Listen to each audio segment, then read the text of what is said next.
So, in lieu of a better topic this week, let's talk about the presence, still in 2017, of deathmatch wrestling in independent wrestling.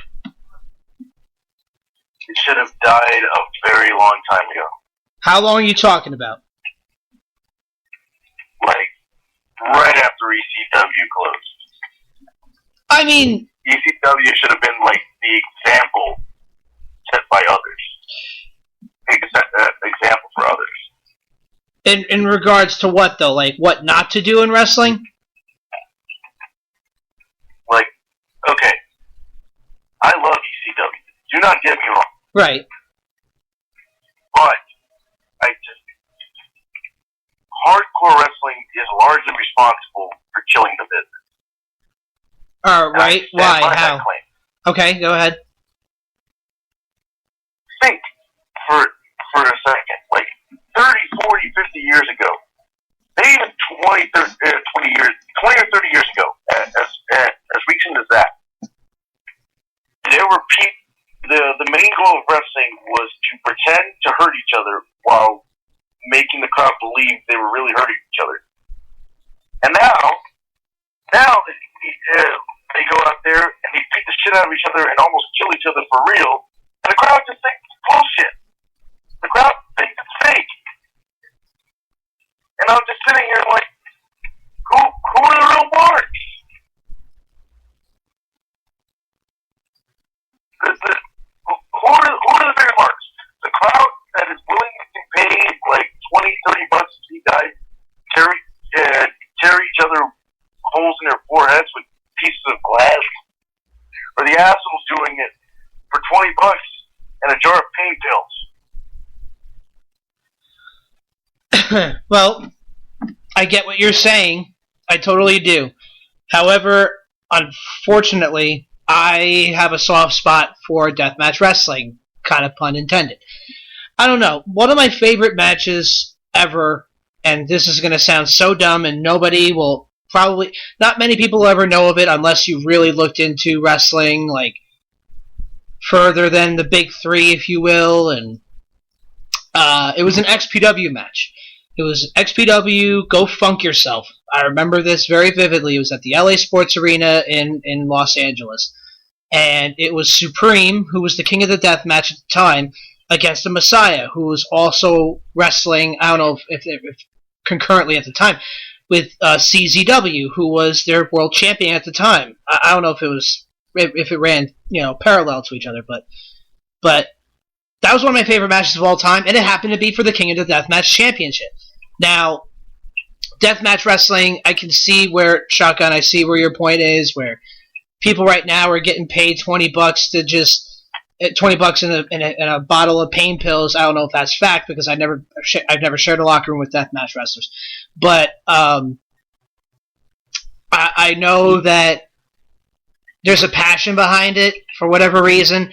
I'm not saying it's right. I'm not saying it's wrong. I mean, it's like the same passion anybody has for pro wrestling. Just taking these stupid bumps, whether it be suicide dives that you have no reason to do, these planches, or off the top rope onto the ground. Like, I saw a guy shatter his kneecap one time, jumping from the top rope, do a crossbody to the outside, and you just heard it snap. And he wasn't getting paid at the moment. And I'm not trying to bury anybody. I'm not going to mention names and companies, but I've seen shit happen, and I'm sure you have too. I've seen shit happen where people are getting paid the $25 or whatever the hell it is, or less, to do supposedly less dangerous shit, and they still suffer whatever consequences they're going to suffer because of of what they do and what they love to do.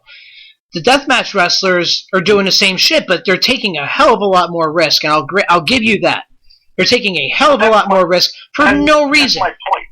But it's for no reason. But here's my point in counteracting what you're saying. Other than the much more dangerous conditions behind their matches, and I get that, but what makes them less than a regular wrestler who's doing the same shit, probably doing just as stupid, if not dumber, freaking moves, in a regular wrestling match. I just, I don't get that with people's thinking. I understand it, and unfortunately a lot of these guys, like the Necro Butcher guy who I know for a fact could work, not just as a deathmatch wrestler, but he was a good wrestler. Not many people know that because not a lot of people saw it. Guys like him, they get that label, and once they get that label, that's where they get booked at all over the place. And a lot of times that it causes such a snowball effect, they don't really have a chance to work. So, all right, let me make this one thing abundantly clear. Go ahead. There's a time and a place for a lot of things in pro wrestling. I don't get squeamish in a no DQ match, provided that they don't take too many stupid risks. Right. I'm cage match or a ladder match, provided again they don't do anything too stupid. But there should never be a time when it is acceptable for a supposed professional wrestler to staple a dollar bill to another supposed professional wrestler's head. That's not wrestling. That's retarded. Maybe I shouldn't use the word retarded because now it's a supposedly an ableist term. Okay, it's dumb as shit. It's dumb as shit. At least mentally retarded people have the excuse that it's not that it's not their fault. These people have no idea what they're doing, and they're doing it anyway. And I don't care. I don't particularly care about their passion. God bless them, but it's still fucking dumb. You can never run an injury angle nowadays. Not just because people know that wrestling is fake, because they've already seen things like people going through flaming tables, or being pile driven through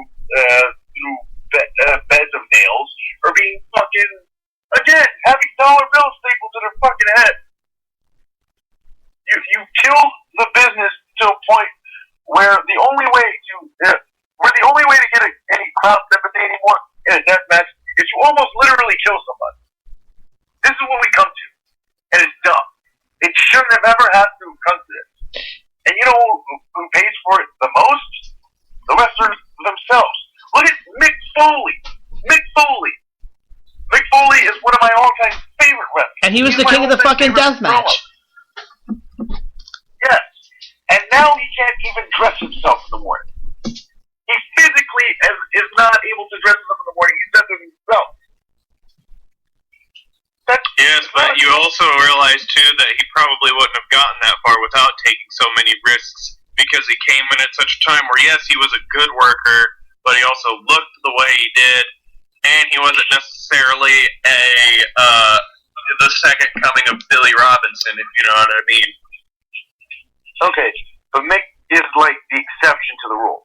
How many people do this deathmatch bullshit and actually make it somewhere? Right, but go ahead, sorry. The other point to make, though, too, is that in 2017, looks don't matter as much as they did back in Mick Foley's day. I mean, they still do. It's not quite to the extent. But you know what? The problem is now versus when Mick Foley kind of started breaking in is it's hard to, and this is where I can understand where Shotgun's saying it kind of killed the business. It's hard to be different. It's hard to stand out in wrestling these days. And you know what it is? It's like you've seen it once, you've seen it 1,000 times. And like in my head right now, I can't see any deathmatch wrestler that's working out there, and this is no disrespect to any of them. I don't care what anybody says.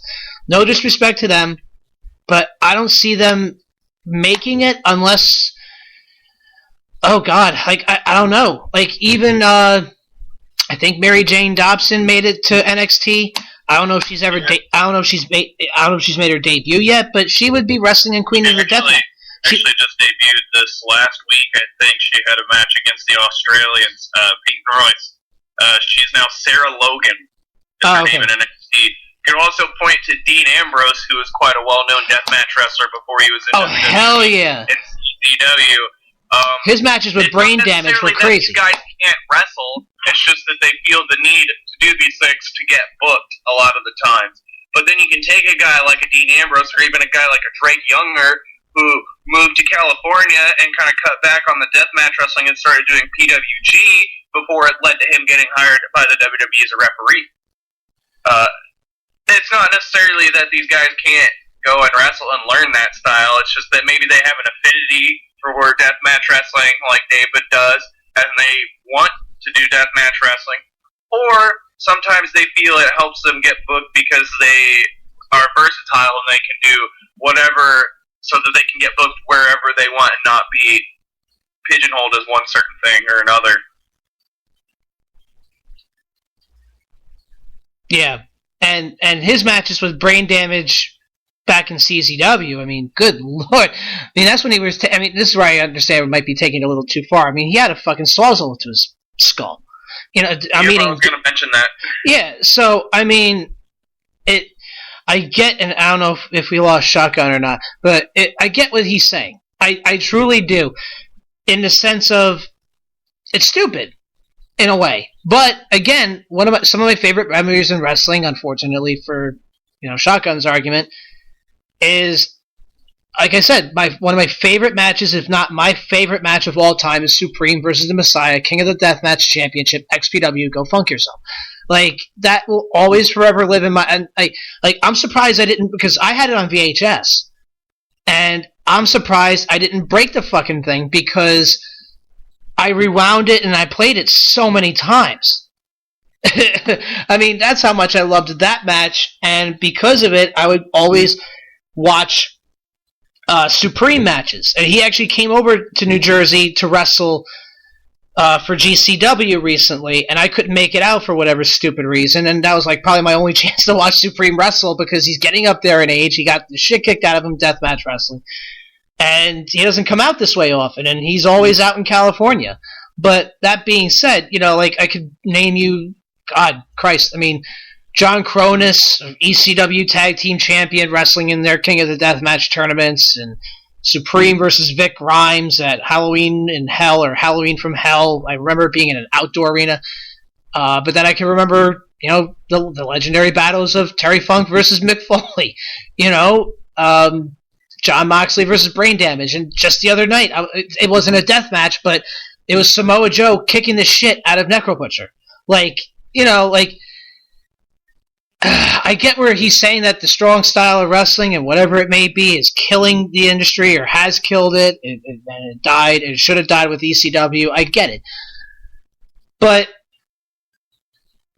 I have such an infatuation with deathmatch wrestling. I mean, I'll watch it when I can. I don't go seeking it like I used to when I was younger because I was younger, whatever it may be. But I'll always have an infatuation with it. If I get a chance to watch it, you're damn right I'm going to freaking watch it. And yeah, there will be times I'll cringe and be like, ooh, they really shouldn't have done that. Or, ooh, why the hell did they do that? I get it. I totally do. But, I don't know. I'll say this. Taking a bump on thumbtacks is nowhere near as bad as taking a top rope dragon suplex like Kenny Omega and Kazuchika Okada did at Wrestle Kingdom this year, and that match got 6 stars. Yeah, and that's where okay. Then if we're going to keep talking about pay scales and all this and that, they're getting paid a fuckload more money than these guys are. Like IWA or even GCW, like the big summer deathmatch circuit that's going on right now in the United States. You know what I mean? So. I agree, but I'm not so much on the pay scale thing. I think it's just irresponsible for your health to fucking land on your head like that. And I agree, and that was my original point. What's the difference between the deathmatch wrestlers, okay, they're taking those stupid, ridiculous risks, versus the Japanese strong style, which Okada and Omega were just doing. By the way, that was a phenomenal match. I mean, I don't know if you watched it, but that was an excellent, excellent match. Oh, I saw it. And it's not so much that... I personally don't think we necessarily have to do death matches or not do death matches. I think it's a matter of judging what is safe and unsafe within the confines of your given medium. Jabbing light tubes into people's eye sockets or whatever. Probably not a good idea. No, probably not. There's a lot, you know what I mean?